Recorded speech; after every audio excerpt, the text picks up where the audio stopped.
আসসালামু আলাইকুম, মুনথা ব্লগে আপনাকে স্বাগতম। আজকে ঘুম থেকে উঠতে উঠতে অনেকটাই বেলা হয়ে গিয়েছে, কারণ আমার শরীরটা বেশি একটা ভালো না। আমার মনে হয় সেটা আমার গলা শুনেই বুঝতে পেরেছেন। প্রচন্ড পরিমাণে ঠান্ডা, কাশি আর গলা ব্যথা। গলাটা ঠিক করার জন্য এখানে আমি একটু কফি বানিয়ে নিচ্ছি।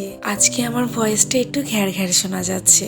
আশা করব ধৈর্য ধরে আমার সম্পূর্ণ ভিডিওটি দেখবেন। আশা করি ভালো লাগবে। নাস্তা রেডি করতে করতে এদিকে দেখলাম আমার ননাস আমার ছোট দেবরকে দিয়ে কিছু শাকসবজি পাঠিয়েছে আমাদের জন্য। কোরবানি ঈদের পরে মাংস খেতে খেতে পুরো অবস্থাই খারাপ হয়ে গিয়েছিল। খুবই ইচ্ছে করছিল তাজা তাজা শাকসবজি খেতে। আমার ননাসের বাসা একটু গ্রাম সাইডে, তাই চাইলে সে নিজের মতো করে শাকসবজি লাগাতে পারে।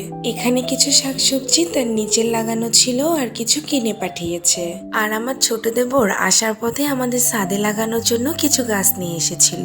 এখানে ছিল স্ট্রবেরি গাছ, গোলাপ গাছ, লেবু গাছ আর পেয়ারা গাছ। আর ফার্স্টে যে গাছটা দেখেছেন সেটা ছিল পাথরকুচি গাছ। ওটা হলো এক ধরনের ওষুধি গাছ। আর এই হলো গোলাপ গাছ। গোলাপ গাছটা কিন্তু অনেকটাই বড় ছিল। এটা কিন্তু ছিল হলুদ গোলাপ। হলুদ গোলাপ কার কার পছন্দ? গাছে দেওয়ার জন্য এখানে কিছু সারও নিয়ে এসেছিল। সারগুলোর নাম কিন্তু আমি জানি না। আপনারা যদি জেনে থাকেন অবশ্যই কমেন্ট করে জানাবেন। আমার তো সার সম্পর্কে কোনো আইডিয়াই নেই। যাই হোক, এখানে 3 ধরনের সার এনেছিল।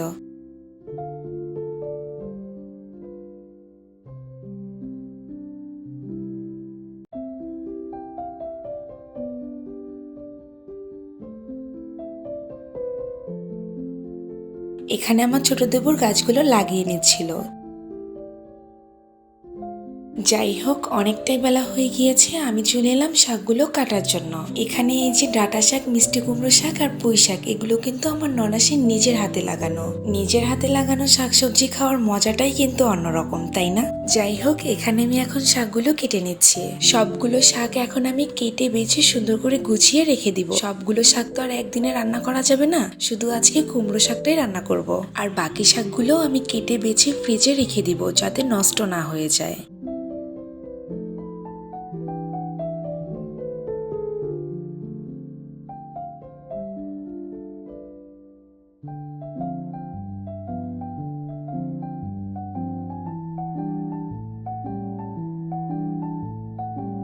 এই যে এখানে আমি সব শাকগুলো কেটে নিয়েছি, এখন আমি ফ্রিজে রেখে দিব।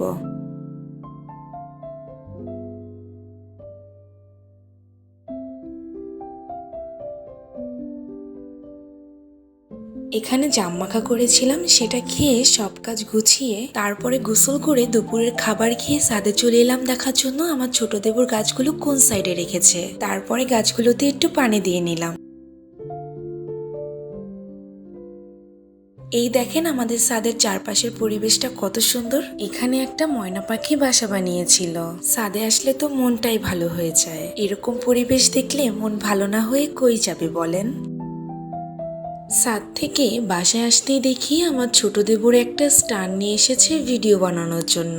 স্ট্যান্ডটা সেট করার পরে আমার ছোট দেবর দেখিয়ে দিচ্ছিল কিভাবে ভিডিও বানাতে হবে। আসলে সব স্ট্যান্ডের সিস্টেম তো আর এক হয় না, তাই সে দেখিয়ে দিচ্ছিল কিভাবে কি করতে হবে। আমার আজকের ভিডিওটি আপনার কাছে কেমন লেগেছে অবশ্যই কমেন্ট করে জানাবেন। আমার ভিডিওটি যদি ভালো লেগে থাকে প্লিজ একটা লাইক দিতে ভুলবেন না।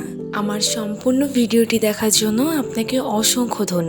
আশা করব আমার চ্যানেলটি সাবস্ক্রাইব করে আমার পাশে থাকবেন। আজকের মতো এখানেই বিদায় নিচ্ছি। সবাই ভালো থাকবেন, সুস্থ থাকবেন। আল্লাহ হাফেজ।